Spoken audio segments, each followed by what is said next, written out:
Hey guys, how are you? Not so long since my last video, just wanted to make this update, how to take advantage of this recent dip. So right here, can I grab one right now? These coins, quality silver bullion, half ounce walking liberties, half ounce walking liberty designs, and got those for 22 a piece, including shipping, which is expensive, but the premium always carries over because it's not like it's a tax, it's a premium. And here is my big purchase. Right here you got the $1 United States of America We the People coin. This is a Constitution set, Constitution commemorative set. So that was 26.7 grams of 900 fine silver. It's the same exact weight and measure of your normal silver dollar. And here is what I bought it for. What I bought the set for. This is the eagle holding a quill pen, and this is a side saying "We the People." Now this is a quarter ounce of gold, or almost a quarter ounce. It's 2.4 something ounces of gold. This is 0.77 troy ounces of silver. Now I got these coins simply because I sold a little bit of silver to sort of balance my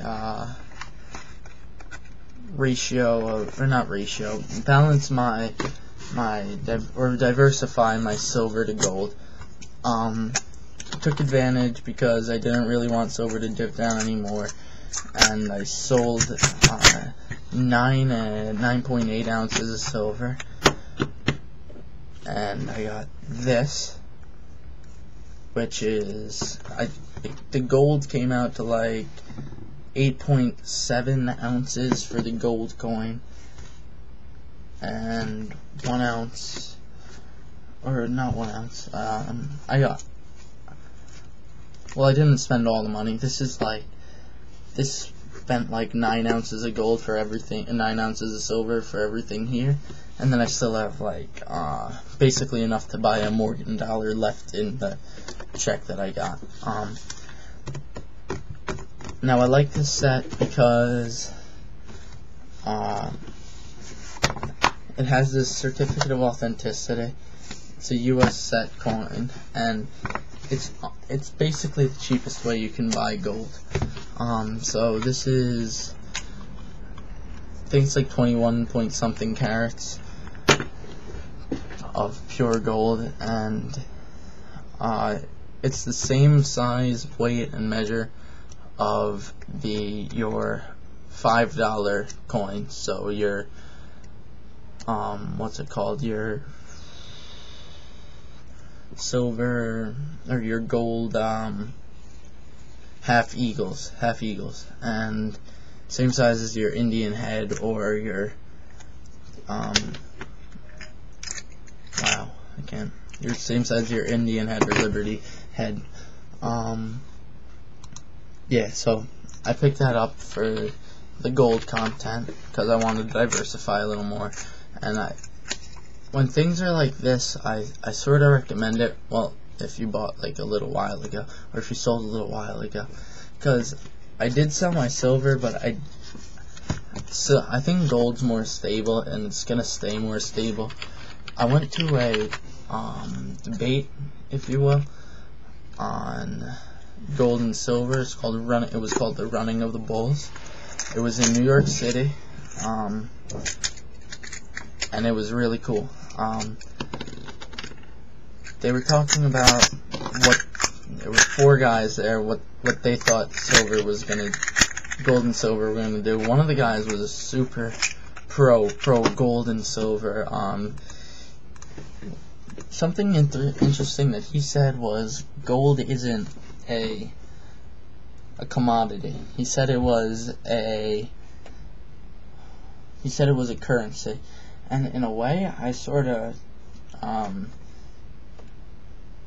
agree with him, because everybody says gold's hoarded, and gold is hoarded. It's not used industrially, and industrialized things would be commodities. So silver is still a commodity, as well as a currency, as well as a means of exchange.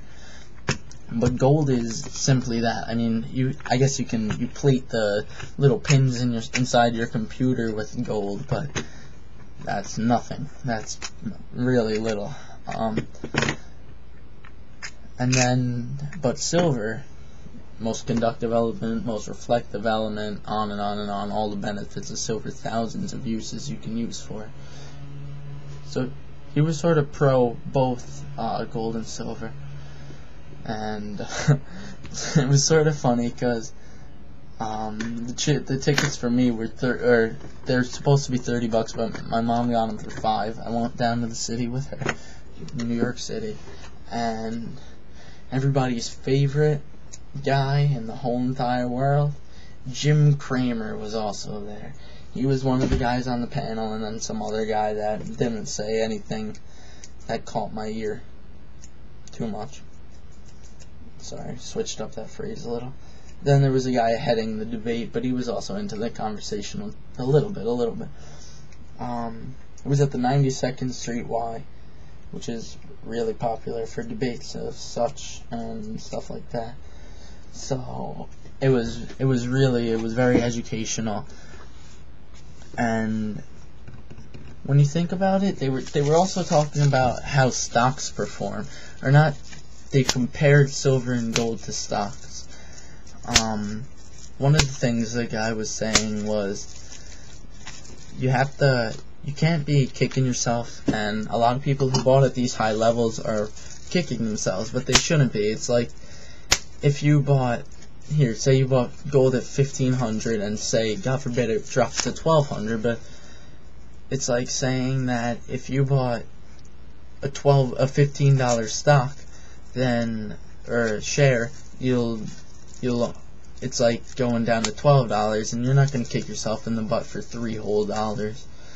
And if you're holding physical, then it's even more of a bonus for you, because you're really not losing money. The same piece of metal is still in your hand. Now the same thing with silver.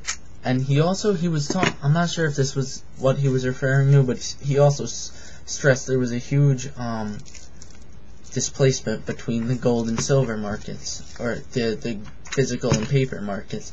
He said the thing that he used as an analogy was when